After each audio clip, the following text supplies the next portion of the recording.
Hello and welcome to Savings Circle, where we help millennial professionals feel confident about managing their money. I'm your host, Vineet Prasad. If you're looking for strategies to help achieve your financial goals, you're in the right place. On today's episode, have you ever wondered whether you should get life insurance? And if so, when? Well, today I'll be talking with Chloé Moore, a certified financial planner, about life insurance, which is one of the most important financial topics, even for us millennials.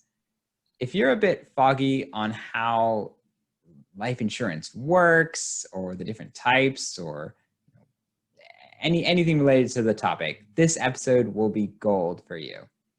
And as a reminder, the content discussed during this episode is for educational purposes only. It is not intended as investment advice, as it is impersonal and not specific to any listener's specific financial situation. And with that, let's get going. Chloé, thanks so much for coming on the show today. It's great to have you on. Yeah, thanks for having me. Before we jump into life insurance, which you've been so kind as to come on and talk about, I just wanted to ask if you can tell us a little bit about what you do and the types of people you serve. Sure. I'm the founder of Financial Staples, which is a virtual fee-only financial planning firm. I'm based in Atlanta, but I can serve clients all over the country. Most of my clients are in Atlanta and the Bay Area. And so I work primarily with tech employees in their 30s and 40s. And a lot of my clients are women, people of color, and members of the LGBTQ community.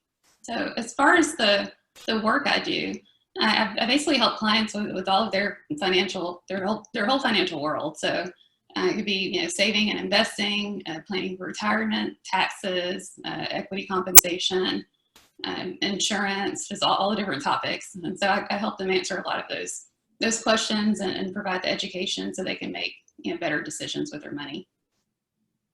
I love it. It's a super valuable service, helping people in a lot of financial ways. And I'm a big fan of Financial Staples and what you're doing. So again, it means a lot to me that you're here today.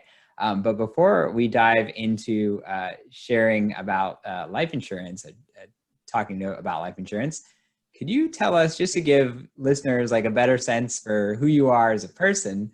It's more fun to learn from someone you have a better sense of. What is an unusual hobby or guilty pleasure that you enjoy? I'm not sure how unusual it is, but I'm a documentary junkie. I love documentaries about any and everything. So I've seen documentaries about the history of hip hop, or there was a great one last year from ESPN about the history of college football. That was really good, in case you're interested in that one. But yeah, I watch ones on PBS that are educational. So there are different ones about food or nutrition. So just about any topic, I love a good documentary. I think that's why I probably say like I'm full of a bunch of random information. Some of it's useful, some of it's not. and it's probably because of my love for documentaries.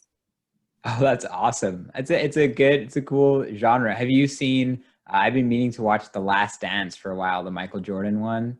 Oh yeah, I saw that one. Okay. Excellent. Yeah. Would you, as a documentary junkie, would you say it's good?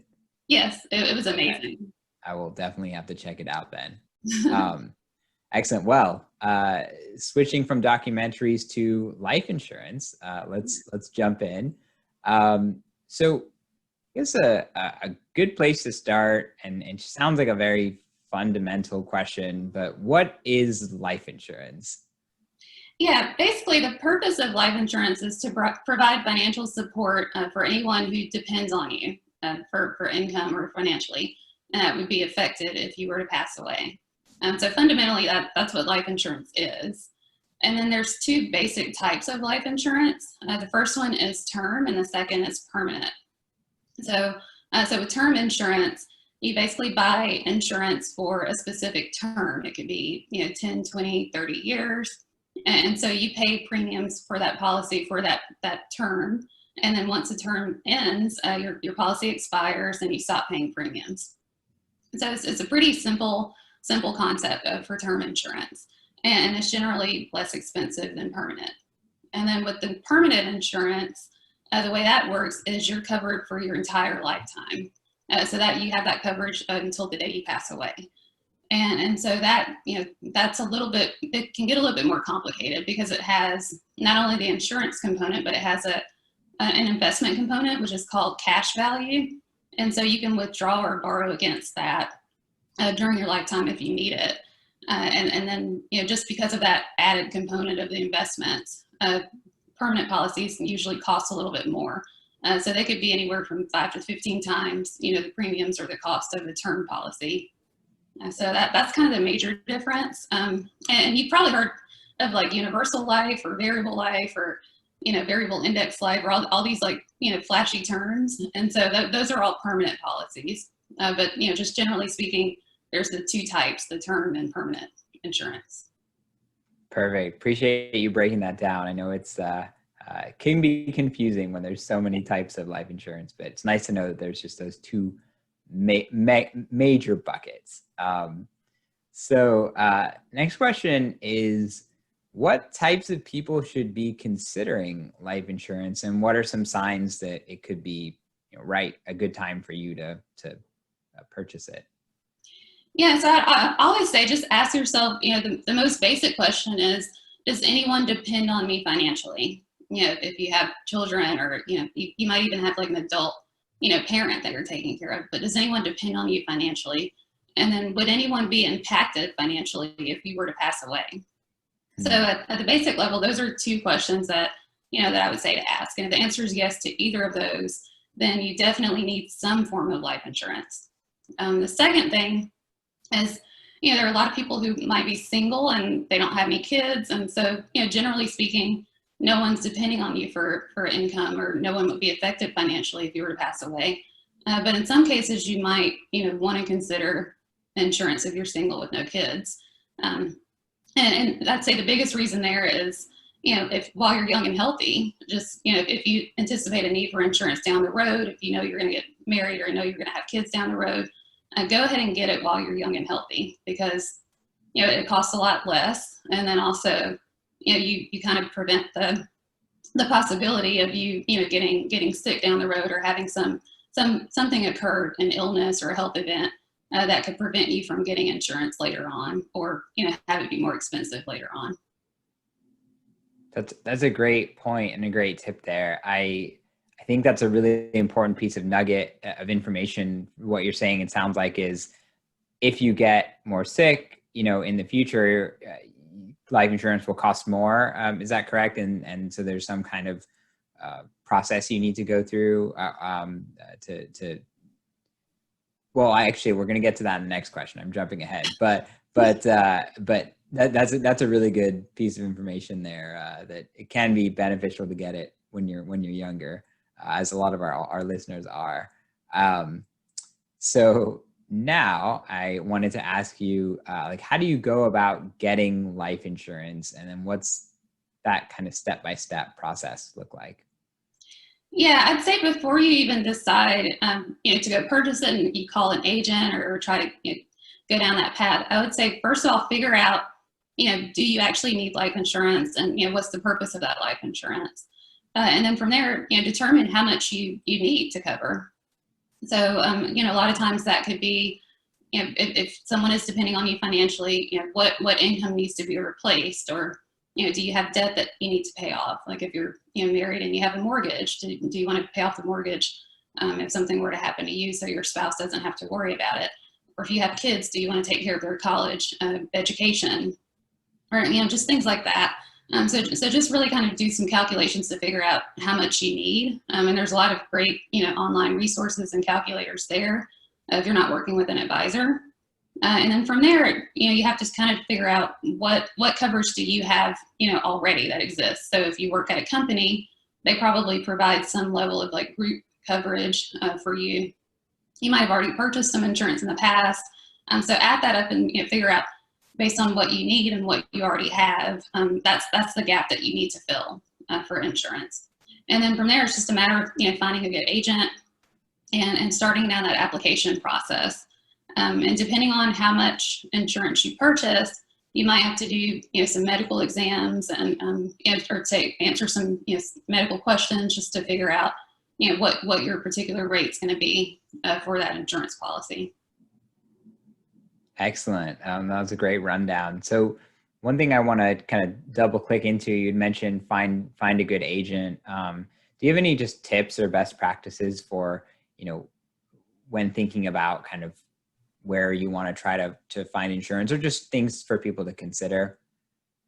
Yeah, I'd say that's kind of where it pays to work with a fee-only financial advisor, because they can help you, calculate all of those things, figure out how much insurance do you need, what type of insurance do you need, and then connect you with an agent to help you, purchase the right policy. A lot of times if you go directly to agents, they might, end up selling you something. A lot of, you probably haven't heard this, but there's a term out there that says, insurance is sold, it's not bought. And so yeah, it's like, if you're just out there trying to find insurance and just go work directly with an agent, you might not get what you need or what's appropriate for you. And so yeah, it's good to have someone who has objective, gives objective advice and can help you. So. Perfect. Yeah, it sounds like there's some good deals, places you can get a good deal on insurance, like many things, and there's probably some places where you can get a really bad deal where someone's earning a lot of commission from the insurance product they sold to you, but it might not be the best for you. So good. I'm a big fan of having an ally, a knowledgeable ally in your corner who you can talk to you about that stuff. Someone like Chloe. But yeah, no, that's great to know that at the very least you should be doing your research on the options. So the next question I want to ask, what are some common misconceptions or mistakes that people make around getting life insurance? Yeah, there's a few. The first one I would say is just not getting enough. Like I said, there's different ways that you can calculate how much insurance you need, but really a lot of people just kind of underestimate what they need. And so if you have, let's say an example where you have a couple and they have children, the first thing would be, if you are in a dual income household and you were to pass away, how much money would your spouse need to continue taking care of the household, taking care of the kids, if your income goes away? And then, like I said before, if you have a mortgage or if you have other debt, whether it's, private student loans or, car loans or other debts that you have, do you want to make sure those things are wiped out so that your spouse has a clean slate? And, taking care of college. And the big one is retirement savings. If you have a dual income household and you're both saving for retirement and one of those incomes goes away, then you really need to have the resources set aside so that your spouse can continue taking care of the household and continuing saving for retirement for themselves. So all those numbers can add up to, in some cases, $1 million or more when you really think about it. So a lot of people kind of underestimate how much they need. I'd say that's the biggest one. Okay, good to know. Yeah, there's all those contingencies that you mentioned. I don't think they easily come to mind. So I think it's important to, think through it deeply or think through it with someone. That's a great point. Cool. Well, this has been a super helpful walkthrough on life insurance, and hopefully listeners learned about it. I do want to zoom out a little bit because you are a wealth of great, advice even outside of life insurance. So I'm curious if you could give one piece of advice on any financial topic to our listeners, many of whom are millennial professionals, what would it be? Yeah, so I hope I can give two. But the first one is just start saving and investing as early as possible. If you're working in tech, you probably have a higher than average salary. And so that's a great opportunity to use that high income to build wealth. Instead of, spending that money and living paycheck to paycheck or just kind of living it up and spending more and more as your income increases, use that opportunity to really save and invest as early as you can and take advantage of that compound interest because you have time on your side. The second piece of advice would be if you have any kind of equity compensation, which would be RSUs or stock options, or if you have an opportunity to participate in an employer stock purchase plan, really, I beg you, please, try to get some kind of professional advice, whether it's with a a qualified accountant or a financial planner, or ideally both, because there's so many rules involved. There's tax consequences. There's decisions that you have to make, and it's hard to make those decisions on your own if you don't have professional advice. I love it. Great advice for folks. So the last thing I'd love to ask is, how can listeners follow and connect with you? Yeah, if you want to follow me on social media, I'm on LinkedIn, just under Chloé Moore, and I'm on Twitter and Facebook at FinStaples, and I'm on Instagram at Financial Staples.